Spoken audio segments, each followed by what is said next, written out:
The greatest choice, when Zidane chose family over football forever. May 28, 2004. A hospital room in Marseille. Zinedine Zidane sat beside his father's bed, holding hands that had once loaded cargo ships for 30 years to pay for a child's dream. Zidane was dying, and his son, the most famous footballer in the world, was about to make the most important decision of his life. Football or family, glory or goodbye. The European Championships were 3 weeks away, and France needed their captain. But Zidane needed something more. He needed to be a son, not a symbol. This is the untold story of the 72 hours that changed everything. How death taught life's greatest lesson. How a funeral became more important than a final. And how Zinedine Zidane discovered that some victories can only be won by walking away from the game. May 25, 2004, 11:47 p.m. Real Madrid training camp, preparing for Champions League celebrations. Zidane's phone rang with the call every adult child dreads receiving. Zinedine. His mother Malika's voice was barely a whisper. "Come home. Papa is very sick." The doctors had found advanced cancer, pancreatic, aggressive. The prognosis was devastating. Weeks, maybe days. The man who had worked himself to exhaustion so his son could chase dreams was now racing against time itself. Zidane didn't hesitate. He left Madrid immediately, abandoning celebrations, trophies, obligations. For the first time in his professional career, football became secondary. During the 5-hour drive to Marseille, one thought dominated his mind. I owe him everything. Now I need to give him everything. Zidane had always been a strong man, physically, mentally, spiritually. Seeing him diminished in a hospital bed broke something fundamental in Zinedine's understanding of the world. The man who had lifted cargo boxes heavier than most people could carry couldn't lift his own head, Zidane later recalled. I realized that all my trophies, all my success, meant nothing if I couldn't save the person who made it all possible. For 3 days, Zidane maintained a bedside vigil. He read to his father in Arabic. He shared memories of childhood football sessions. He thanked him for every sacrifice, every night shift, every moment of love disguised as discipline. But most importantly, he made a promise. Papa, I will never choose football over family again. Whatever happens after this, family comes first. As Smiles' condition worsened, France's preparation for Euro 2004 intensified. Raymond Domenech, the national team coach, was calling daily. The French Football Federation was applying pressure. Media speculation was becoming unbearable. France's captain was facing an impossible choice: attend the European Championships and potentially miss his father's final days, or skip the tournament and devastate his national team's chances. Everyone wanted to know what Zidane would do, remembered teammate Thierry Henry. But we all knew he had already decided. Family was more important than football. We just had to respect that. The media framed it as a dilemma. For Zidane, it wasn't. The choice had been made the moment he received that phone call. May 28, 2004, 3:17 a.m. Zidane opened his eyes one last time and found his son sitting beside him, still wearing the same clothes from 3 days earlier. Zinedine, his father whispered in Arabic, go to Portugal, play for France. This is what I worked for. No, Papa, Zidane replied. You worked so I could choose, and I choose you. Smiled, the last smile of his life. Then you learned the most important lesson I ever taught you. Football is what you do. Family is who you are. He died 20 minutes later, with his son holding his hand. Zidane's funeral became one of the most extraordinary gatherings in French sports history. Dock workers stood next to footballers. Immigrants paid respects alongside celebrities. La Castellane residents shared pews with Real Madrid executives. But the most powerful moment came when Zinedine served as a pallbearer, carrying his father's casket on the same shoulders that had carried France to World Cup glory. In that moment, everyone understood what real strength looked like, observed journalist Philippe Auclair.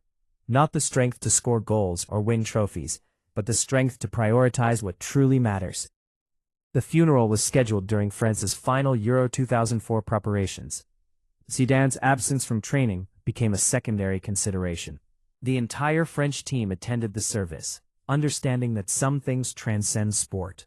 2 days after the funeral, with Euro 2004 beginning in 1 week, Zidane made his announcement. He would not attend the tournament. The decision sent shockwaves through European football. France's captain, their best player, their spiritual leader, walking away from a major tournament by choice, not injury. People thought I was making an emotional decision, Zidane later explained. But it was the most rational decision of my life. My father had just died. My family needed me. Football would always be there. This moment with my family would never come again. Critics called it abandonment. Supporters called it nobility. Zidane called it obvious. Euro 2004 became a disaster for France. Without their captain's leadership, without his experience, without his ability to elevate teammates in crucial moments, Les Bleus crashed out in the group stages.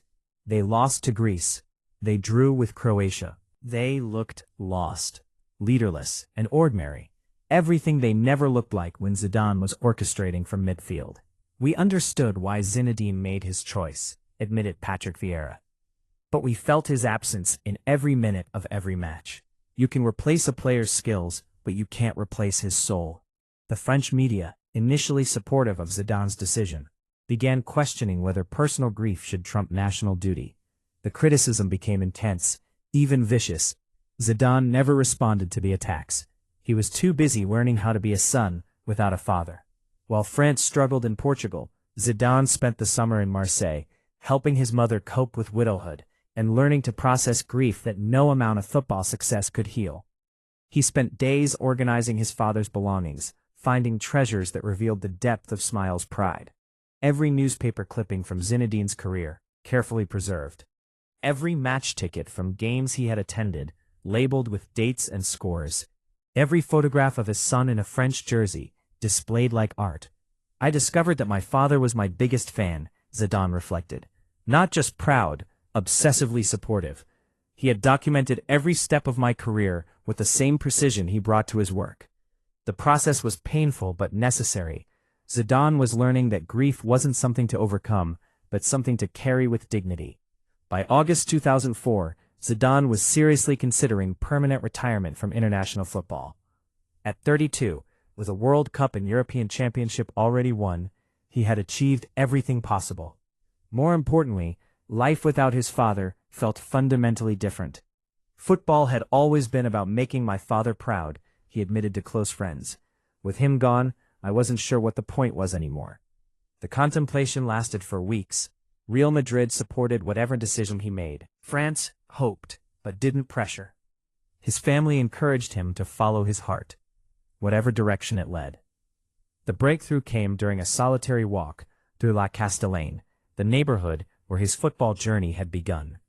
Visiting the concrete courtyard where he had first learned to control a ball, Zidane experienced what he later described as a revelation.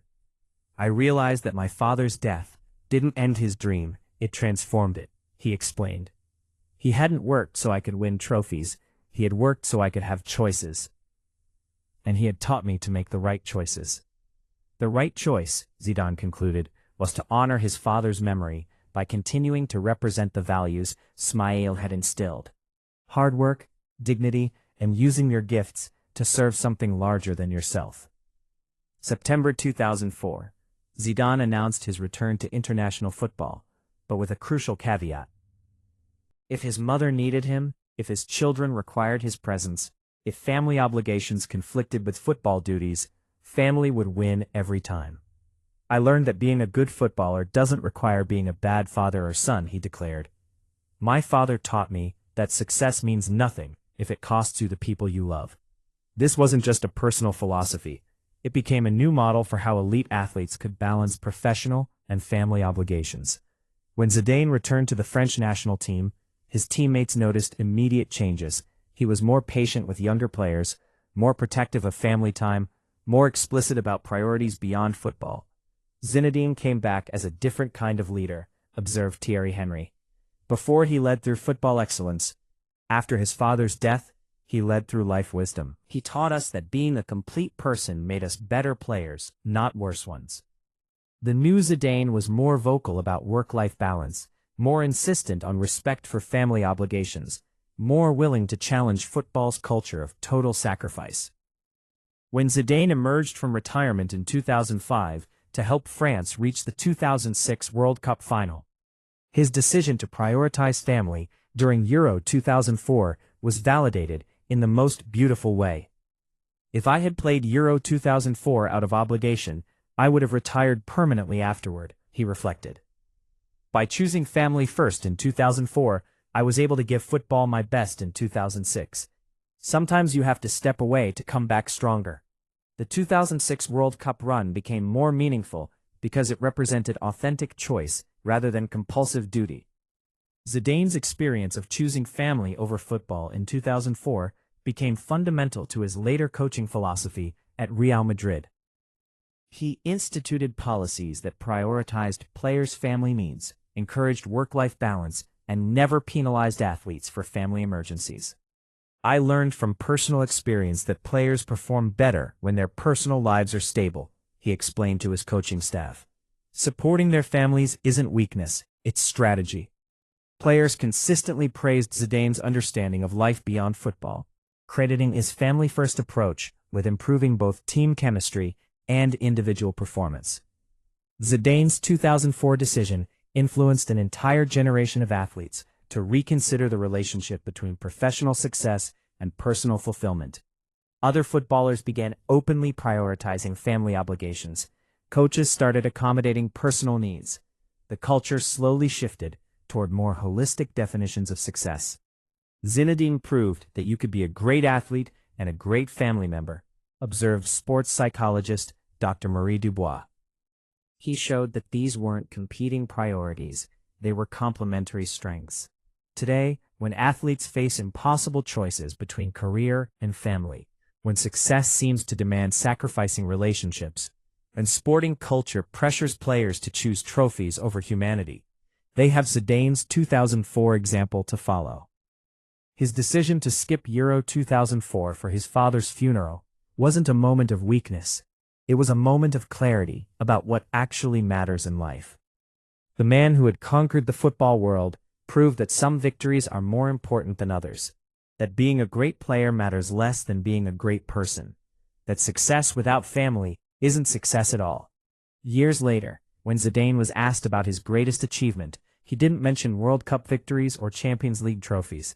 He mentioned being present when his father needed him most. Winning the World Cup made my father proud, he said. But being with him when he died made me worthy of being his son. In 2004, Zinedine Zidane had a choice between football glory and family loyalty. He chose family. In doing so, he didn't lose anything important. He gained everything that actually mattered. The greatest choice he ever made had nothing to do with football, and everything to do with being human. Sometimes the most important victories happen not on the pitch, but in the quiet moments when love proves stronger than ambition, when presence matters more than performance, when being a son takes precedence over being a star. Zidane's father had worked night shifts so his boy could chase dreams. When the time came, his boy chose to be present for the Dreammaker's final shift. That choice defined greatness in ways no trophy ever could.